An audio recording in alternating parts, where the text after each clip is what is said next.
اللہ کا شکر ہے کہ آج 19ویں پارے کی تراویح ہمارے سامنے مکمل ہوئی۔ اللہ تعالیٰ نے ہمیں قرآن سننے کی بھی توفیق دی اور ہم قرآن سمجھنے کے لیے بھی بیٹھے ہوئے ہیں۔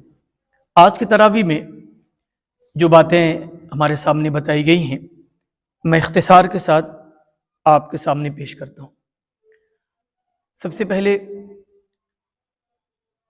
ایک درد کا اظہار ہے اور وہ درد قرآن مجید کا درد ہے۔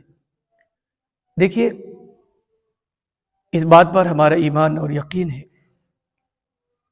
کہ رسول اللہ صلی اللہ علیہ وسلم کل قیامت کے دن یہ ہماری شفاعت کرائیں گے۔ ہم گناہ گاروں کی شفاعت، اللہ کے رسول کی شفاعت ہم گناہ گاروں کو نصیب ہو جائے، ہم تمام لوگوں کو اس کی دعا کرنی چاہیے۔ قیامت کا ہولناک منظر ہوگا اور اس دن اللہ کے رسول ہماری شفاعت کریں گے۔ اس سے بڑی نصیب کی بات کیا ہو سکتی ہے؟ اس پر ہمارا ایمان بھی ہے، ہمارا یقین بھی ہے۔ جو لوگ رسول اللہ کی شفاعت کے قائل نہیں ہیں وہ نہ مانیں، اگر ان کو اللہ کے رسول کی شفاعت کی ضرورت نہیں ہے تو وہ انکار کریں، لیکن ہمیں اللہ کے رسول صلی اللہ علیہ وسلم کی شفاعت کی ضرورت ہے۔ جس کے اندر ذرہ برابر بھی ایمان ہوگا، کل قیامت کے دن رسول اللہ ان کی شفاعت کریں گے، اللہ سے درخواست کریں گے، اور رسول اللہ کی درخواست اور شفاعت پہ اللہ تعالیٰ بہت سارے گنہگاروں گاروں کو جہنم کی آگ سے نجات دے کر جنت میں داخل کر دیں گے۔ اس بات پر ہمارا ایمان بھی ہے، ہمارا یقین بھی ہے اور ہم اس کو مانتے بھی ہیں۔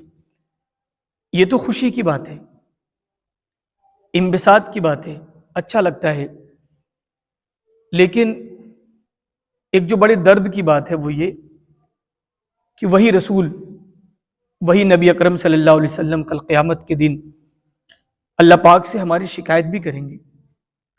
تو رسول اللہ کی شفاعت تو ہمیں یاد ہے، لیکن رسول اللہ کی شکایت ہم بھول گئے۔ کتنے بدنصیب ہوں گے وہ لوگ کہ کل قیامت کے دن رسول اللہ ایسے لوگوں کے لیے شکایت کریں گے۔ وہ کون لوگ ہیں کہ کل قیامت کے دن اللہ کے رسول اللہ کی بارگاہ میں ان کی شکایت کریں گے؟ آج کی تراویح میں ویسے لوگوں کا تذکرہ کیا گیا، وہ ہمارے لیے جاننا بڑا ضروری ہے۔ ہم اللہ سے دعا کریں کہ اللہ پاک ہمیں ان لوگوں میں شامل نہ کرے۔ کل قیامت کے دن اللہ کے رسول جن کی شکایت کریں گے وہ لوگ ہیں جن کی شکایت اللہ کے رسول کریں گے، جن کو اللہ پاک نے قرآن دیا، اللہ کی کتاب دی، مسلمان بنایا، لیکن انہوں نے اللہ کی کتاب کو چھوڑ دیا۔ اللہ رب العالمین کے دربار میں، اس کی بارگاہ میں رسول اللہ جو شکایت کریں گے وہ آج کی تراویح میں پیش کی گئی۔ ان قوم اتخذوا ھذا القرآن مہجورا، پروردگارا میری قوم نے اس قرآن کو چھوڑ دیا، ترک کر دیا۔ جن کی شکایت رسول اللہ کر دیں اس سے بڑی بدنصیبی اور بدبخت کون ہوگا؟ اب وہ کون لوگ ہیں یا قرآن کو چھوڑنے کا مطلب کیا ہے، وہ ہمارے لیے جاننا بہت ضروری ہے۔ دیکھیے، قرآن کا پہلا چھوڑنا تو یہ ہے کہ ہم قرآن مجید کو پڑھیں ہی نہ۔ آپ دیکھ لیجئے کتنے بدنصیب اور کتنی بڑی تعداد ایسے بدنصیب مسلمانوں کی ہے جو واقعی میں قرآن مجید کھول کے نہیں پڑھتی۔ کل قیامت کے دن رسول اللہ ایسے لوگوں کی بھی شکایت کریں گے کہ رب العالمین ان لوگوں نے قرآن کو چھوڑ دیا تھا۔ نہ قرآن رمضان کے مہینے میں بھی کھولنے کی توفیق ہوتی تھی اور نہ ہی قرآن مجید تراویح کی نماز میں پڑھنے کی توفیق، سننے کی توفیق ملتی تھی۔ تو قرآن مجید نہ پڑھنا بھی قرآن کا چھوڑنا ہے۔ اللہ پاک ایسے لوگوں کی اللہ کے دربار میں رسول اللہ ایسے لوگوں کی شکایت کریں گے۔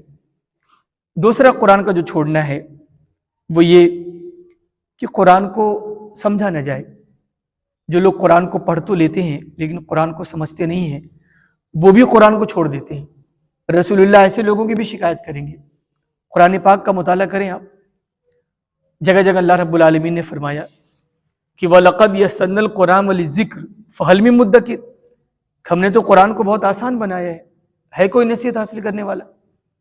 ایک دوسری جگہ اللہ پاک نے فرمایا کہ افلا یتدبرون القرآن ام علی قلوب اقفالها، کہ کیا لوگ قرآن مجید نہیں پڑھتے، غور و فکر نہیں کرتے، یا ان کے دلوں پہ تالے لگے ہوئے ہیں؟ تو یہ بھی قرآن مجید کا چھوڑنا ہے، یعنی قرآن مجید کو نہ سمجھنا قرآن مجید کا چھوڑنا ہے۔ اور بدقسمتی سے امت کی ایک بڑی تعداد جو اپنے آپ کو بظاہر دیندار بھی کہتی ہے، انہوں نے حقیقت میں قرآن مجید کو چھوڑ دیا ہے۔ قرآن مجید کو سمجھنے کی فکر نہیں ہوتی۔ کتنے لوگ ہیں، کتنے فیصد لوگ ہیں جو خود رمضان کے دنوں میں یا تراویح کی نماز کے بعد بھی قرآن مجید کو سمجھنے کی کوشش کرتے ہیں۔ قرآن مجید کو چھوڑنے کا تیسرا مطلب یہ ہے کہ قرآن پر عمل نہ کیا جائے۔ جو لوگ قرآن پر عمل نہیں کرتے وہ بھی اصل میں قرآن کو چھوڑتے ہیں۔ ایسے لوگوں کے بارے میں سورہ جمعہ میں یہ بتایا گیا کہ مثل الذین حملوا التوراۃ ثم لم يحملوها كمثل الحمار يحمل اسفارا۔ پچھلی قوموں کا تذکرہ کرتے ہوئے فرمایا اللہ رب العالمین نے کہ پچھلی قوموں کو ہم نے تورات اور کتابیں عطا کی تھیں، لیکن ان کے لیے کتاب ایسی تھی جیسے گدھے کے اوپر کتاب، یعنی سمجھنا اور عمل کرنا ان کے بس کی بات نہیں تھی۔ وہ سمجھنے کی کوشش نہیں کرتے تھے، عمل کرنے کی کوشش نہیں کرتے تھے۔ وہی حال ہمارا بھی ہے۔ اللہ پاک نے ہمیں قرآن دیا ہے، لیکن ہم قرآن مجید کو نہ تو سمجھنے کی کوشش کرتے ہیں اور نہ قرآن پر عمل کرنے کو تیار ہیں۔ ایک آیت میں سورہ مائدہ کی شاید وہ آیت ہے، اللہ رب العالمین نے فرمایا کہ وَمَن لَّمْ يَحْكُم بِمَا أَنزَلَ اللَّهُ فَأُولَٰئِكَ هُمُ الْفَاسِقُونَ فَأُولَٰئِكَ هُمُ الظَّالِمُونَ فَأُولَٰئِكَ هُمُ الْكَافِرُونَ۔ جو اللہ کے نازل کی ہوئی کتاب کے مطابق، قرآن کے مطابق اپنے جھگڑوں کا نپٹارہ نہ کریں، وہ فاسق ہیں، وہ ظالم ہیں، وہ کافر ہیں۔ ایسے ہی ایک اور ہے کہ وَمَنْ أَعْرَضَ عَنْ ذِكْرِي فَإِنَّ لَهُ مَعِيشَةً ضَنْكًا، کہ یہ قرآن اللہ کا ذکر ہے، جو اس قرآن سے بھاگے گا اللہ پاک اس کی دنیا کی زندگی بھی تنگ کر دیں گے اور ان کی آخرت میں بھی رسوائی ہوگی۔ تو ہم لوگ اللہ سے دعا کریں کہ اللہ پاک ہمیں کم سے کم رسول اللہ کی شفاعت بھی نصیب فرمائے اور کل قیامت کے دن رسول اللہ ہمارے خلاف شکایت بھی نہ کریں۔ یہ آج کی تراویح کا بہت بڑا پیغام ہے۔ اے کاش کہ امت اس پیغام کو سمجھ پاتی، مسلمان اس پیغام پہ غور کرتے۔ دوسری بات جو آج کی تراویح میں پیش کی گئی ہے وہ رحمان کے بندوں کی چند خوبیوں کا تذکرہ ہے۔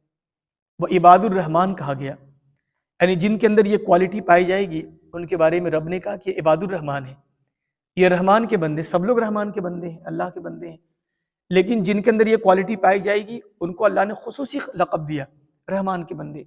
رحمان کے بندوں کی کوالٹی بتائی گئی، یہ فرمایا گیا پہلی کوالٹی، بہت ساری خوبیاں ہیں لیکن ہم صرف ایک خوبی کا تذکرہ کریں گے، یمشون علی الارض ہونا، ان کے دلوں میں تکبر نہیں ہوتا، ان کے دلوں میں گھمنڈ نہیں ہوتا، وہ غرور نہیں کرتے، ان کی دل اور ان کی زبان دونوں میں نرمی پائی جاتی ہے۔ زمین پہ چلتے ہیں، چلنا پھرنا ملنا جلنا بھی ان کے اندر نرمی کا ذریعہ بنتا ہے۔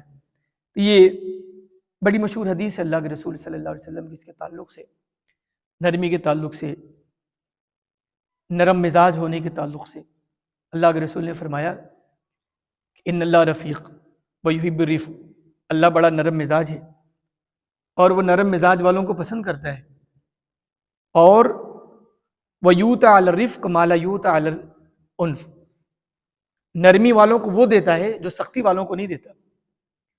تو نرم مزاج ہونا یہ اللہ پاک کی طرف سے ایک عطا ہے، ایک عنایت ہے، اللہ پاک کی طرف سے ایک اجر ہے، ایک بخشش اللہ کی طرف سے جو اللہ پاک انسانوں کو دیتا ہے۔ ایک اور حدیث میں اللہ کے رسول نے فرمایا کہ ان اللہ یبغض الفاحش المبذی، جو لوگ بد زبان ہوتے ہیں، بد اخلاق ہوتے ہیں، جن کے دل سخت ہوتے ہیں، اللہ پاک ان سے بات نہیں کرتا، اللہ پاک ان سے ناراض ہو جاتا ہے۔ ایک اور حدیث میں ہے، بلکہ قرآن مجید کی ایک آیت ہے، رسول اللہ کو مخاطب کر کے اللہ رب العالمین نے فرمایا کہ لو کنت فظا غلیظ القلب لانفضوا من حولک، اے نبی اگر آپ کے دل میں نرمی نہ ہوتی، آپ نرم مزاج نہ ہوتے، تو آپ کے ارد گرد جو آپ کے چاہنے والے ہیں نا یہ آپ سے دور ہٹ جاتے۔ تو نرمی بہت بڑی نعمت ہے۔ میں ایک تابعی، بڑی مشہور تابعی، ان کا واقعہ بتاؤں۔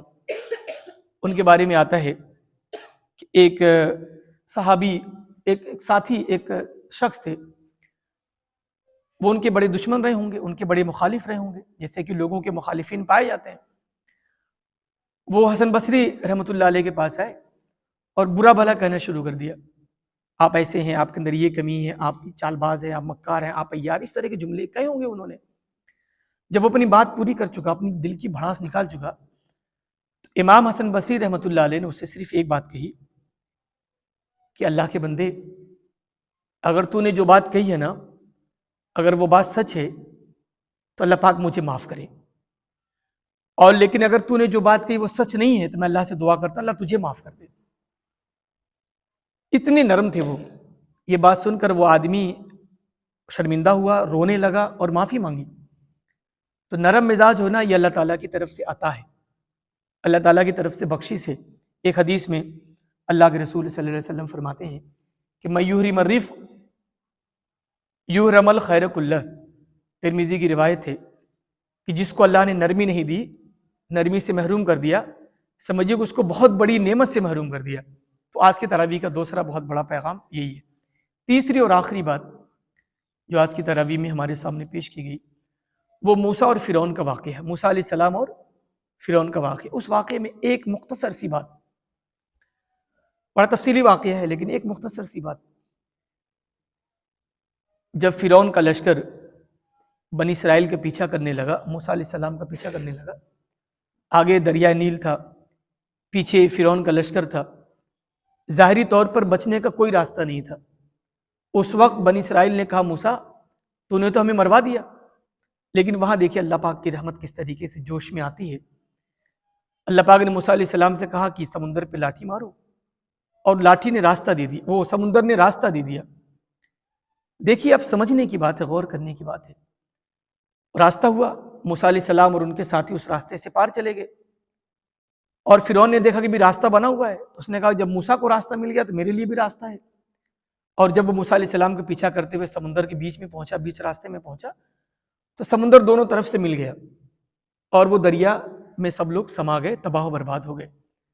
جو پیغام ہے ہمارے لیے وہی سمندر ہے، وہی راستہ ہے، موسیٰ علیہ السلام اور ان کے ساتھیوں کے لیے نجات کا ذریعہ بنا، اور وہی سمندر، وہی راستہ ظالموں کی تباہی کا ذریعہ بنا۔ تو ہمیں اللہ پاک کی رحمت سے مایوس نہیں ہونا۔ آج کی تراویح یہ بتاتی ہے کہ عالم اسلام کو، عالم عرب کو، امت مسلمہ کو، مسلمانوں کو اللہ کی رحمت سے مایوس نہیں ہونا۔ حالات بہت پریشان کن ہیں، لیکن اللہ پاک انشاءاللہ اسی میں سے ہمارے لیے راستہ نکالے گا، اور انشاءاللہ حالات ایسے آئیں گے کہ ظالموں کی اسی میں اللہ پاک موت نصیب کرے گا۔ تو اللہ پاک سے دعا ہے کہ اللہ تعالی ہم تمام لوگوں کو قرآن کی ایک ایک چیزوں کو سمجھنے کی توفیق عطا فرمائے، قرآن پر عمل کرنے کی توفیق عطا فرمائے، اور قرآن کے پیغام کو دنیا انسانیت تک پہنچانے کی توفیق دے دے۔ آمین۔ وآخر دعوانا ان الحمد للہ رب العالمین۔